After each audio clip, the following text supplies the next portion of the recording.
I'm of two minds here. I'm both with him and I'm with management. And I'm caught. I'm caught like in a night fork. Right. I'm Yeah. talking Brooklyn. I'm sorry. I'm caught. Who's do you take a? I don't take a side.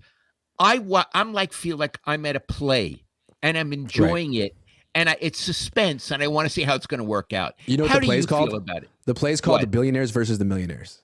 The billionaires versus the millionaires. And you don't really have to pick a side. But for Nick Bosa, I understand his position. Like the NFLPA is rooting for him because he's the best player in the league, not quarterback.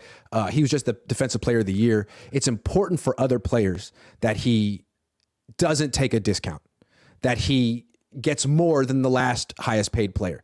That way, players can keep increasing their share of the pie, which is good for them.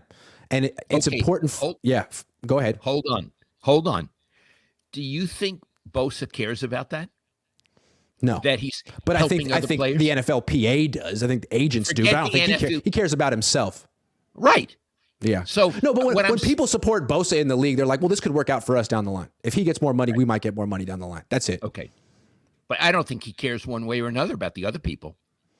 George Kittle tried to pretend like he cared. Like, it's not that I want a lot of money, okay? This is for all the tight ends out there who haven't gotten what they deserve. Yes, sir, George. Yeah. And his agent, you know, his agent, that's how he's thinking too. Right? We're not greedy. This is for the rest. Yeah, I want to Maligned be paid defensive end. Yeah. because I'm a philanthropist. Yeah. So anyway, Yeah. but with Bosa, so I was asking, where do you stand on this? I'm in the audience watching. Where do you stand? I mean, Bosa is entitled to what Bosa's entitled.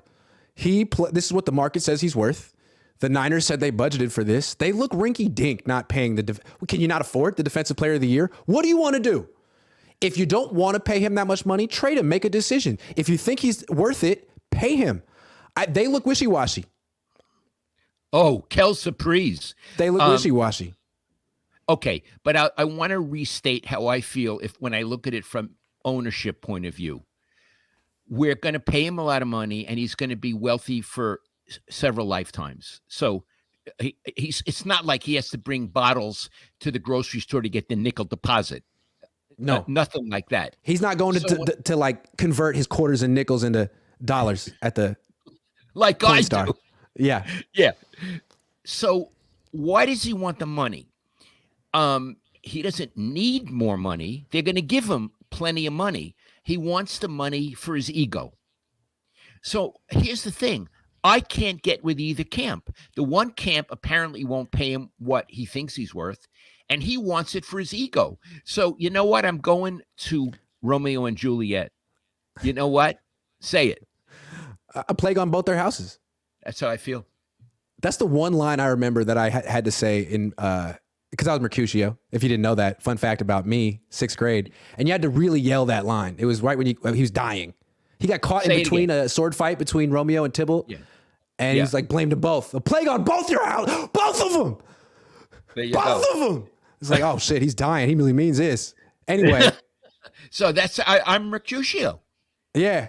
Well, here's the thing. If that's how the Niners feel, like if they're souring on Nick Bosa and they're like, oh, you know, it's just occurred to us. No. I didn't say they're souring. Can I finish? I'm souring.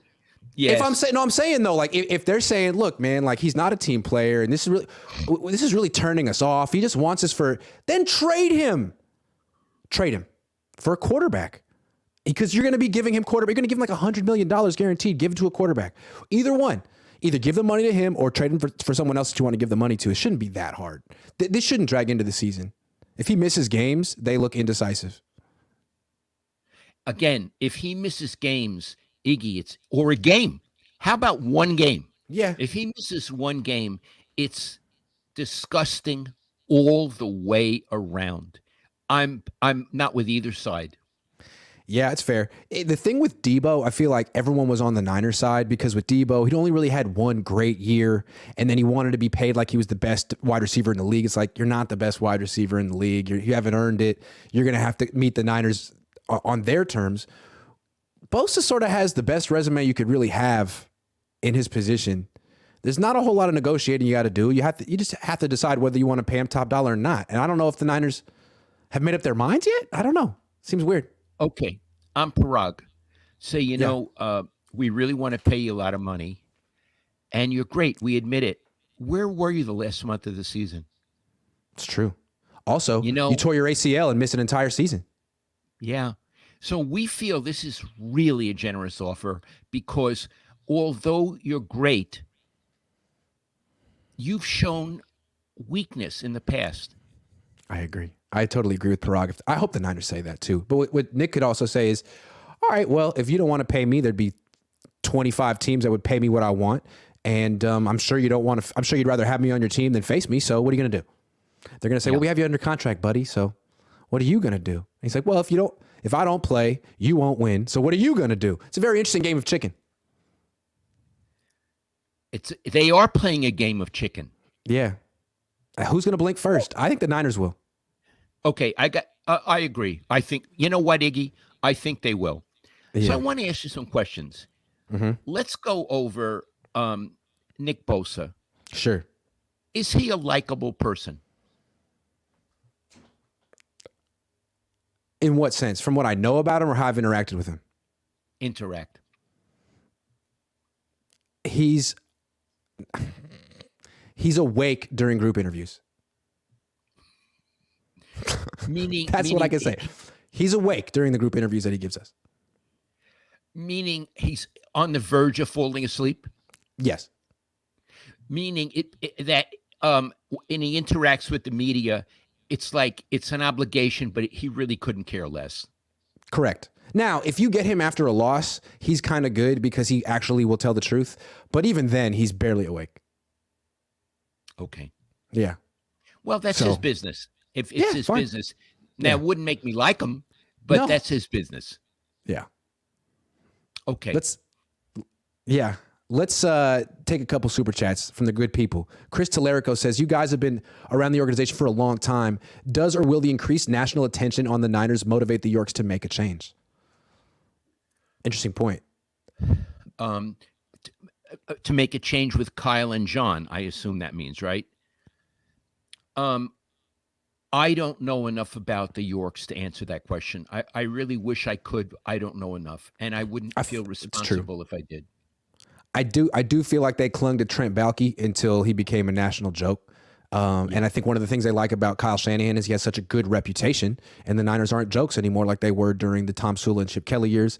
So if their reputation goes down, I don't know. Maybe the Yorks would be more inclined to look elsewhere. Nathan Flores says, I'm surprised they kept only 5 cornerbacks. Thought Knight and Jameson from Texas should have made the 53. Agree with you, Nathan.